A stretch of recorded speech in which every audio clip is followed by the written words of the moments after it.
Banking খাতে সংস্কার সহ অন্যান্য ক্ষেত্রে বিশ্বব্যাংক বাংলাদেশকে সহায়তা করবে বলে জানিয়েছেন অর্থ উপদেষ্টা doctor Salehuddin Ahmed.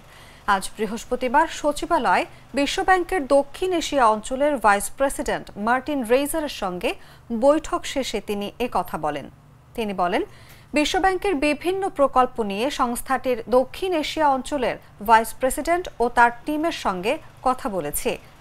Budget support, জ্বালানি খাতে সহযোগিতা, ফার্টিলাইজার ইম্পোর্ট, খাদ্য, বন্যা পরবর্তী সহযোগিতা নিয়েও কথা হয়েছে। এছাড়া রোহিঙ্গা সাপোর্ট নিয়েও কথা হয়েছে।